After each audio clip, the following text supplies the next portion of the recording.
Pasensya na kung ngayon lang na naman tayo nakapag-upload. Busy kasi kita ng mga nakarang buwan, kaya hindi na ako naka-upload ng tuloy-tuloy. Ipakita ko lang pala sa inyo yung mga manok natin na inaalagaan at riniridi at binibreed. Ito pala mga katrabaders.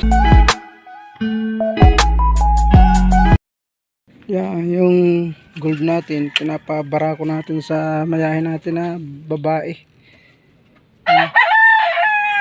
Magandang manok din yan mga ka-brothers.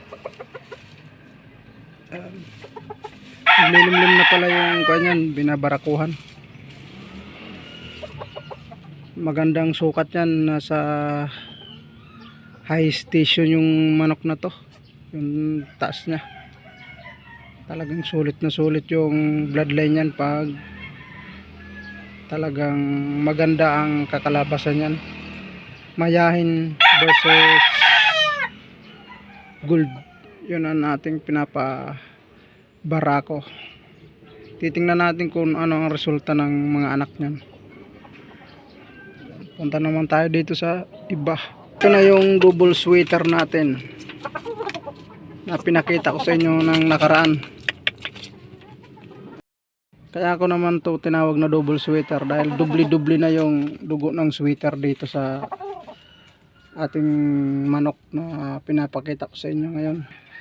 Tatay nito Boston sweater, tapos yung nanay naman Kelso sweater, tapos ito yung naging anak, kaya tinawag ko to na double sweater. Yan o, maganda maglaro yan, nasa 8 months pa lang yan. Tinanggalan ko na pala yan ng palong dahil masyado na malapad ang palong nya. Gagawin ko nga tong materialis pag maganda ang resulta sa paglaban natin, kasi grabe yan mamalo, ang lakas talaga. Pero hindi ko pa yan binavitamins, parang turok-turok lang muna. Bila male Bixan, yun muna mini-maintenance ko sa kanyang katawan. Yan mga katrabaders. Dito naman tayo sa isa natin na inahin at saka tandang. Ito naman inbreed ko na to, kaya ako tinawag to na inbreed dahil ang anak niya nitong tandang pinagsama ko na sa kanya, parang anak niya na yan, babae na yan, kaya inbreed kung tawagin. Yan, maganda na yan o. Hindi ko lang alam kung ano ang resulta ng pag-inbreed ko dito dahil una ko pa lang to ng pag-inbreed dito sa anak niya.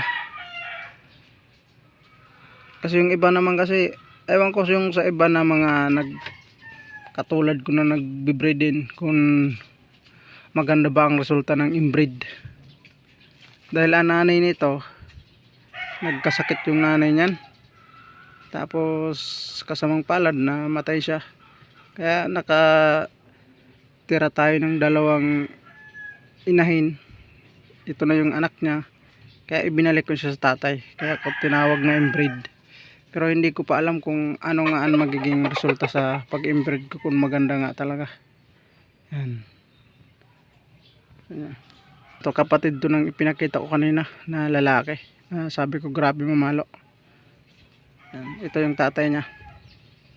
Gusto ko lang ilinaw sa inyo mga brothers, ito ay inbreed. Anak niya at saka tatay niya, pinagsama ko silang dalawa, yun ang tinatawag na inbreed. Yan, dito naman tayo sa isa. Yan, mga miyan. Yan ilalaban natin, isasama natin doon sa isa. Yan.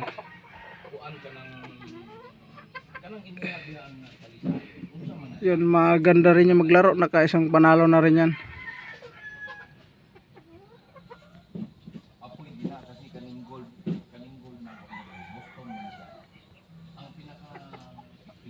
Yan, malakas mamalo yan.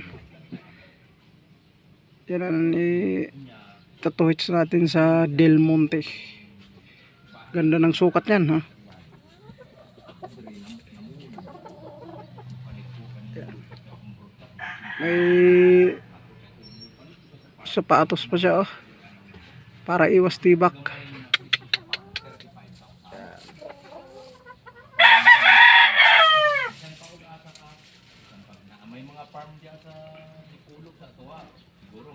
Ang ganda ng sukat niyan.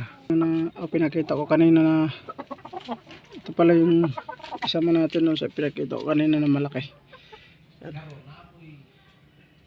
Ito pala mga Katro Brothers.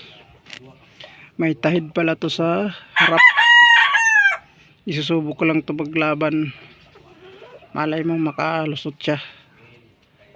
Tapos pag nakalusot na siya, gagawin ko na siyang broodcock kasi pang bihira ba yung mga tahid sa harap. Yan, ito iskrito ko lang naman to, hindi ko to pinapaalam sa iba ng mga sa bungero. May tahid to sa harap. Yan. Yan sinyal ba. Tsaka magandang manok din yan. Yung mga kapatid niyan naka isang panalo, tapos yung isa naman nakadalawa. Yan. Siya ngayon ko lang isusubok, sana makalusot siya at wala siya sa gaanong sugat pag linaban natin. Yan ang tahid niya, no? Ang nakita nyo kanina na parang bumubukol na maliit. Pagkita natin, viewers. Yan ang tahid niya, no? Yan ang tahid niyan mga Katro Brothers, yan. Kung nakikita niya.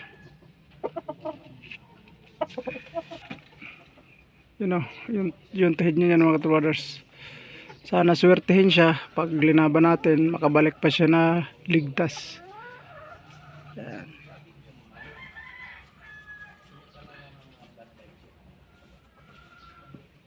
Yan, yun ang tahid niya mga Katro Brothers. Ipinakita ko lang sa inyo yan, pero sekreto ko lang yan. Hindi ko pinapakita dito sa mga ibang sabongero. Yun pala natin mga manok na mga panglaban. Isang malaki at saka isang may tahid. Puro sila dalusapi. Yung isa doon, yung malaki, nakaisang panalo na. Tapos yung isa na may tahid sa harap, wala pa. Isusubok pa lang natin. Pero yung mga kapatid noon, nagpapanalo na. Naka-isa, tapos naka-dalawa. Pero nandito pa rin yung mga naka-isa tapos yung naka-dalawa. Hindi ko pa ilinalaban dahil i-ready ko pa ng maayos. Yun ang panglaban natin na 2 piraso. Yung isang malaki, saka yung may tahid. Hanggang dito lang muna tayo mga Katro Brothers. Thank you so much sa inyo dyan lahat. God bless.